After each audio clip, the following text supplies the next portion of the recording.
सलामी शस्त्र गार्ड बाजो शस्त्र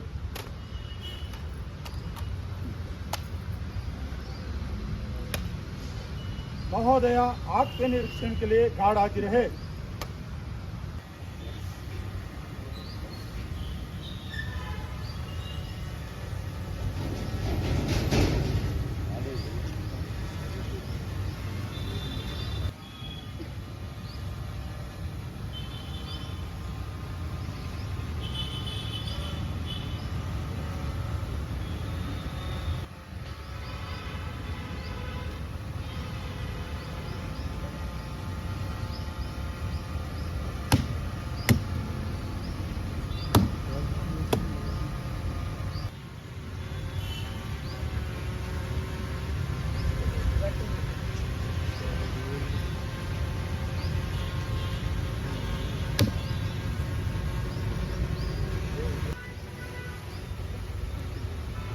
गार्ड राष्ट्रीय सैल्यूट सलामी शस्त्र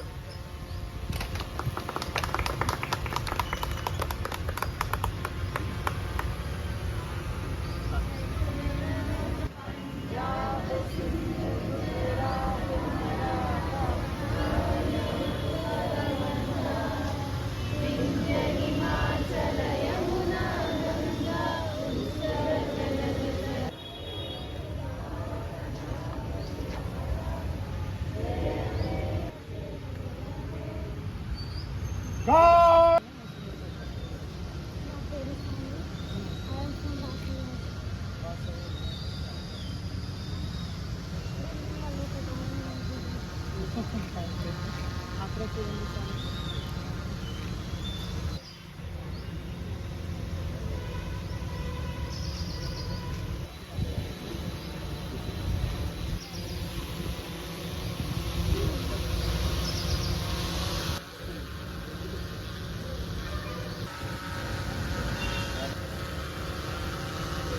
जय तेलंगाना।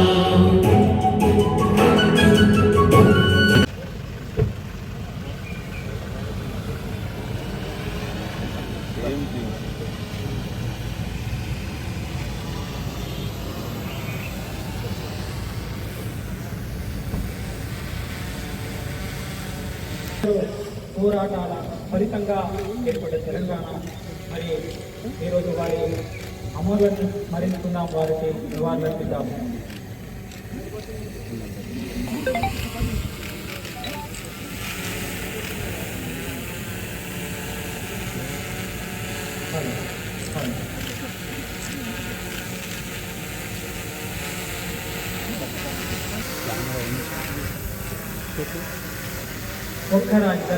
దయచేసి జాతీయ గీతాలాపన ఉంటుంది కాబట్టి, జాతీయ పతాకావిష్కరణ ఉంటుంది కాబట్టి దయచేసి అందరూ నిలబడవలసిందిగా ప్రార్థన. దయచేసి అందరూ నిల్చోవలసిందిగా కోరుతున్నాం.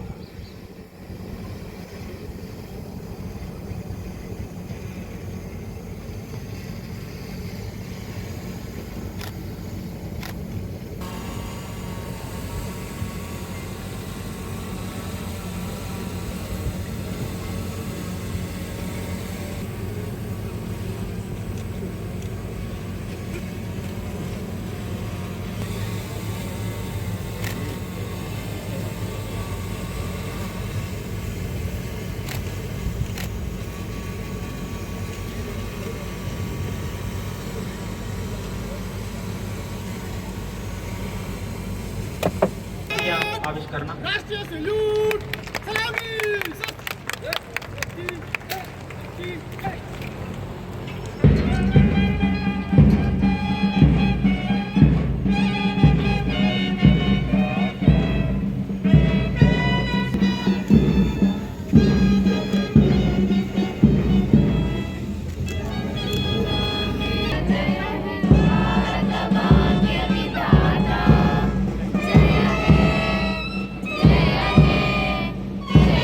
మనస్ఫూర్తిగా నా యొక్క నమస్కారాలు అందజేస్తూ ఉన్నాను.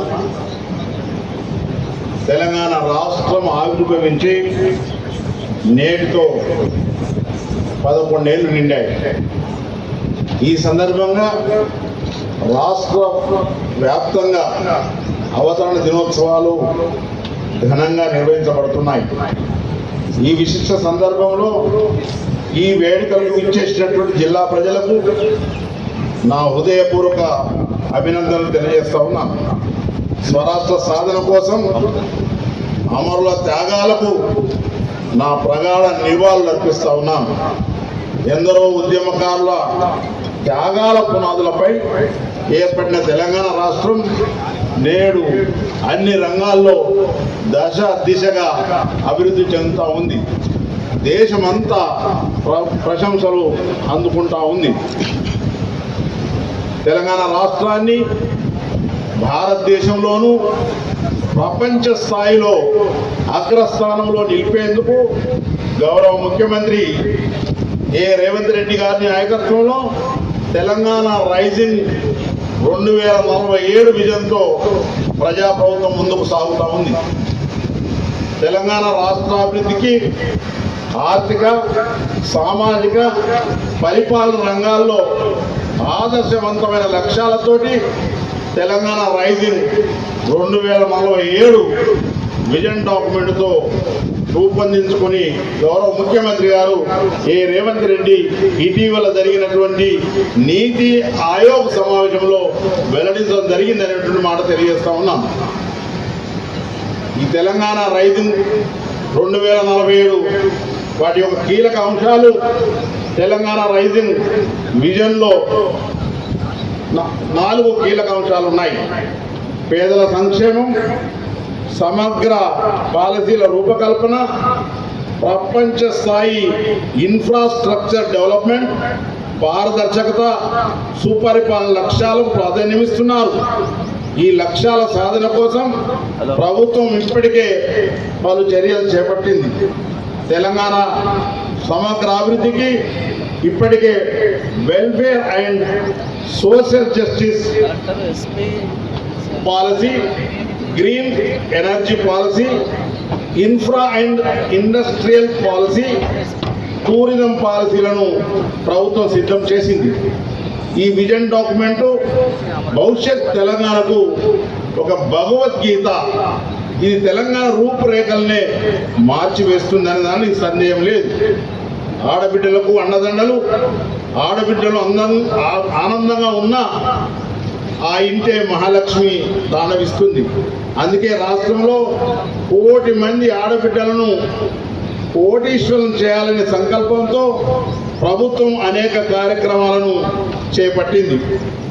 ఆర్టీసీ బస్సుల్లో ఉచిత ప్రయాణం, 500 రూపాయలకే వంట గ్యాస్ సరఫరా, 200 యూనిట్ల ఉచిత విద్యుత్ సరఫరా, ఇందిరమ్మ ఇల్లు, ఇలాంటి పథకాలతోటి సంపన్నులతో సమానంగా తెలంగాణ మహిళలతో విద్యుత్ ప్లాంట్లను కూడా ఏర్పాటు చేయించాలని ప్రభుత్వం నిర్ణయించింది.